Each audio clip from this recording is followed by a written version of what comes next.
This former Metropolitan Police officer was found guilty of 71 SUL offences and given 36 life sentences in 2023. Just yesterday, he was found guilty of a further 9 offences.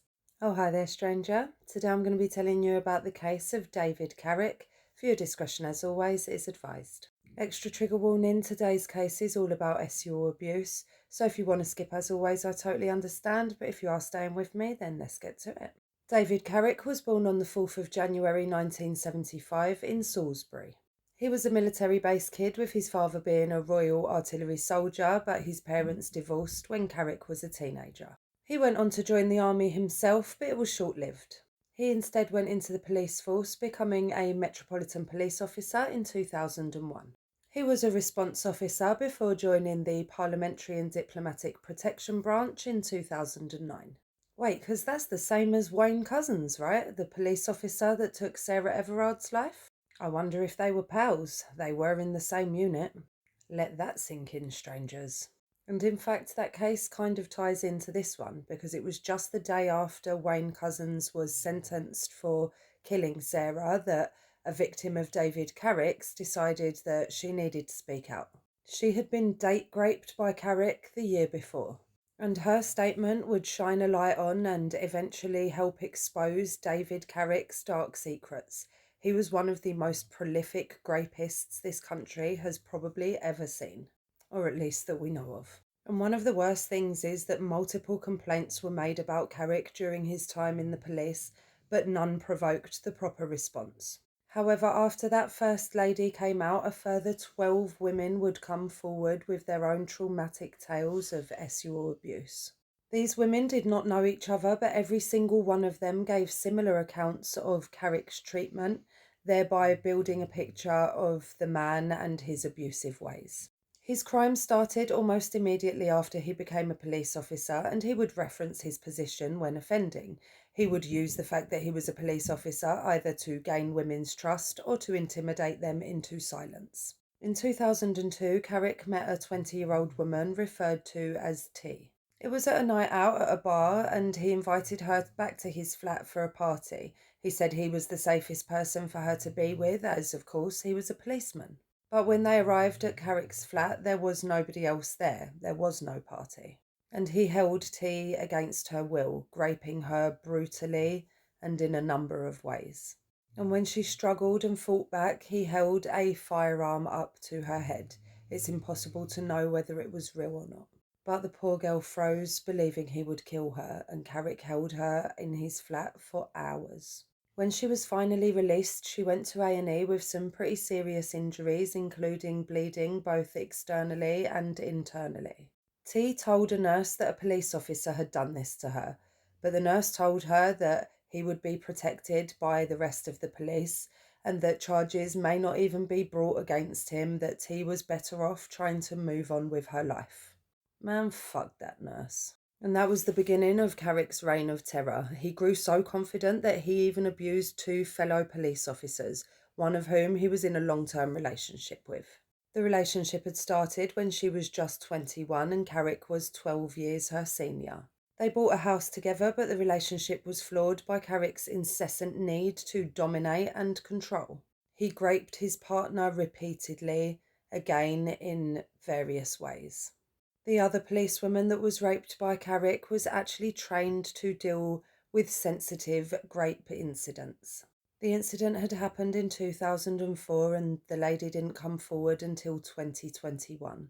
She said she felt like a hypocrite, but that she was ashamed and particularly embarrassed about the type of rape that she had endured. On another occasion, Carrick attended a school reunion and reconnected with an old friend. He later assaulted her and told her it would be their little secret. She was a married woman and she'd thought she could trust her friend. A lot of these women believed that they could trust Carrick because he was a policeman. And the theme continues just like this, with Carrick using his position as a policeman to gain trust and make women feel safe, and then using that same position to intimidate those women into silence. In one case, he coerced a vulnerable woman into moving in with him, and they got engaged. She had a 10-year-old daughter who'd come with her, although Carrick hadn't wanted the child there. He'd offered to pay this woman £1,000 a month to be his slut. But in reality, this was not a consensual agreement, and as soon as she moved in with him, he cut her off from the world, totally isolating her. He set up cameras around his house so he could watch her while he was working, and he didn't let her go anywhere or do anything or talk to anybody. And he starved her too. She went from a size 14 to a size 6 in a matter of months. He sexually degraded and humiliated her, making her be intimate with him after an operation to remove hemorrhoids. Carrick was violent with her. She was, of course, in pain from the operation, and she tried to stop him and fight him off. But in his struggle to continue, he tore open her back passage. On another occasion, he forced her to perform an act on him when her daughter had school friends over. She resisted, but he forced himself upon her. And he did this regularly, and not only to her, but to other women too, until the point where they would vomit. By the time that lady escaped him, she was contemplating taking her own life. Carrick had another similar relationship in 2017, and he was truly evil to these women. He stopped this particular lady from seeing her son. He degraded and abused her, locking her in the cupboard under the stairs naked, whipping her. He gained satisfaction from sexually degrading women, and he had a urination fetish, often urinating on his victims. And he would force himself upon them until they vomited, and both of these things he seems to have particularly enjoyed. The lengths of his cruelty really knew no bounds, and it seems that the more he got away with it, the worse he became. He repeatedly told them that he was the police, he was the law, and he owned them. And that is how Carrick lived his life from 2002 until his arrest in October 2021.